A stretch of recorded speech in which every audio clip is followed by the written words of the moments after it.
आज बजट सत्र के प्रारंभ में मैं समृद्धि की देवी मां लक्ष्मी को प्रणाम करता हूं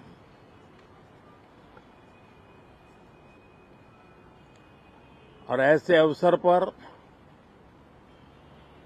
सदियों से हमारे यहां मां लक्ष्मी का पुण्य स्मरण किया जाता है।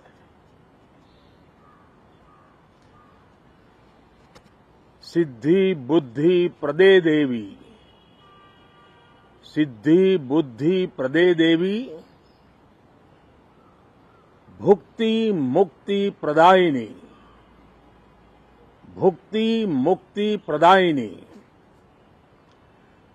मंत्र मूर्ते सदा देवी, मंत्र मूर्ते सदा देवी, महालक्ष्मी नमोस्तुते, महालक्ष्मी नमोस्तुते। मां लक्ष्मी हमें सिद्धि और विवेक देती है, समृद्धि और कल्याण भी देती है। मैं मां लक्ष्मी से प्रार्थना करता हूं कि देश के हर गरीब एवं मध्यम वर्ग समुदाय पर मां लक्ष्मी की विशेष कृपा रहे। साथियों, हमारे गणतंत्र के 75 वर्ष पूरे हुए हैं।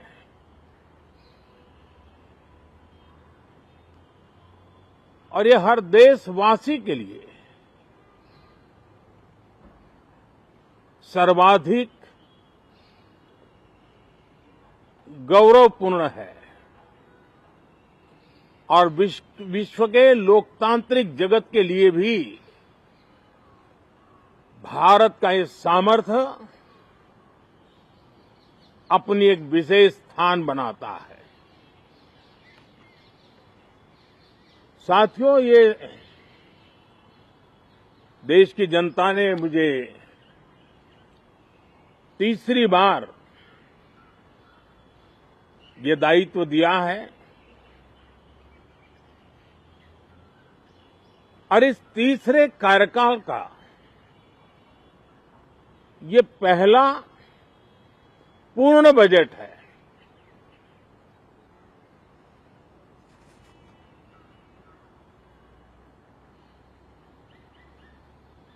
और मैं विश्वास से कह सकता हूं कि 2047 जब आजादी के 100 साल होंगे, विकसित भारत का जो संकल्प देश ने लिया है, ये बजट सत्र, ये बजट एक नया विश्वास पैदा करेगा, नई ऊर्जा देगा कि देश जब आजादी के 100 साल मनाएगा तब विकसित होकर रहेगा। 140 करोड़ देशवासी अपने सामूहिक प्रयास से इस संकल्प को परिपूर्ण करेंगे। तीसरे टर्म में हम मिशन मोड में देश को सर्वांगीण विकास की दिशा में, चाहे वो भौगोलिक रूप से हो, सामाजिक रूप से हो या आर्थिक भिन्न भिन्न स्तर के संदर्भ में हो, हम सर्वांगीण विकास के संकल्प को लेकर के मिशन मोड में आगे बढ़ते जा रहे हैं। इनोवेशन, इंक्लूजन और इन्वेस्टमेंट, ये लगातार हमारे आर्थिक गतिविधि के रोड मैप का आधार रहा है। इस सत्र में हमेशा की तरह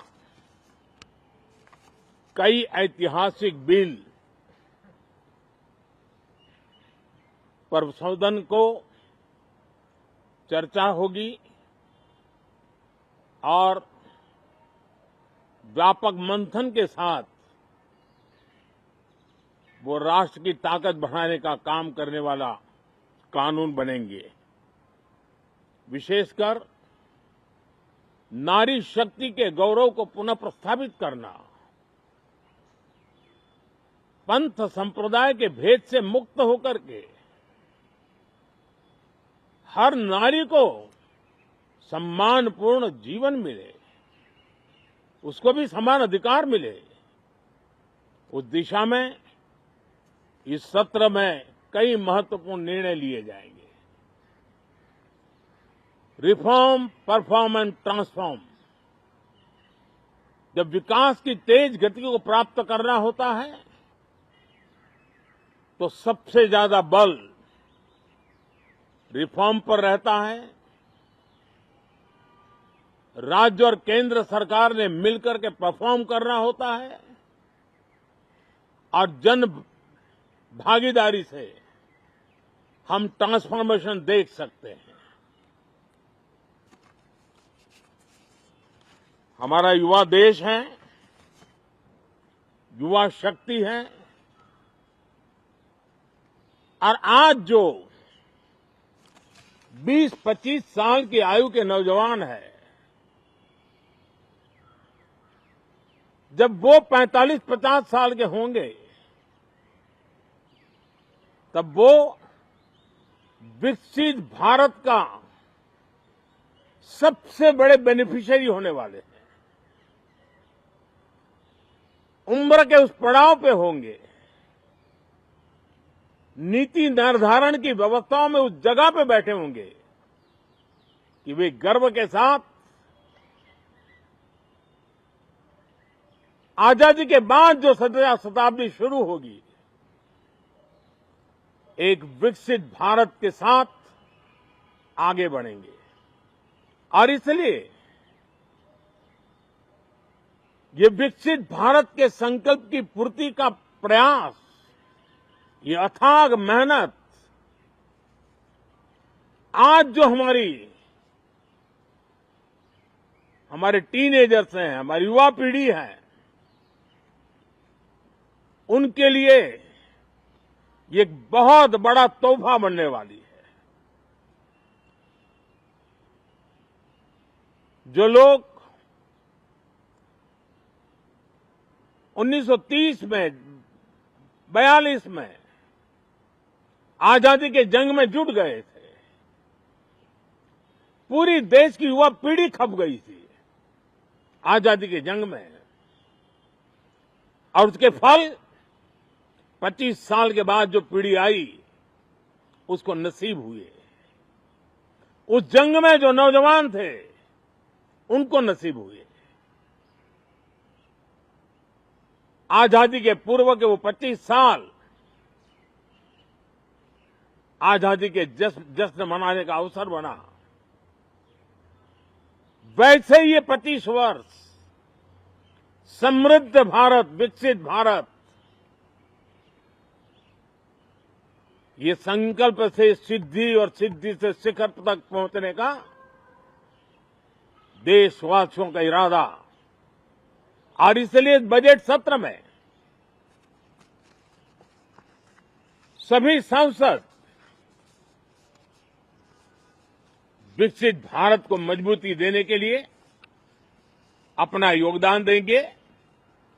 विशेष करके जो युवा सांसद है उनके लिए तो सुनहरा अवसर है, क्योंकि वो आज सदन में जितनी जागरूकता, जितनी भागीदारी बढ़ाएंगे और विकसित भारत के जो फल है वो तो उनकी नजर के सामने देखने को मिलने वाले हैं।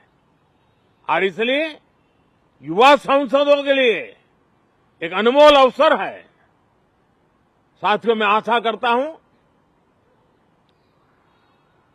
कि हम देश की आशा आकांक्षाओं के इस बजट सत्र में खरे उतरेंगे। साथियों, आज एक बात आपने जरूर नोट की होगी, मीडिया के लोगों ने तो जरूर करनी चाहिए। शायद 2014 से लेकर अब तक शायद ये पहला पार्लियामेंट का सत्र है कि जिसके एक दो दिन पहले कोई विदेशी चिंगारी नहीं प्रगटी है। विदेश में से आग लगाने की कोशिश रही हुई है।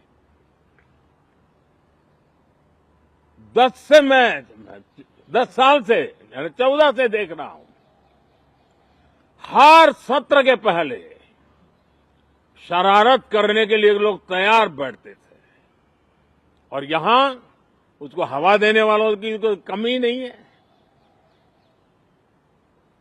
ये पहला सत्र मैं पिछले 10 साल के बाद देख रहा हूं कि जिसमें किसी भी विदेशी कोने से कोई चिंगारी नहीं हुई। साथियों, बहुत बहुत धन्यवाद।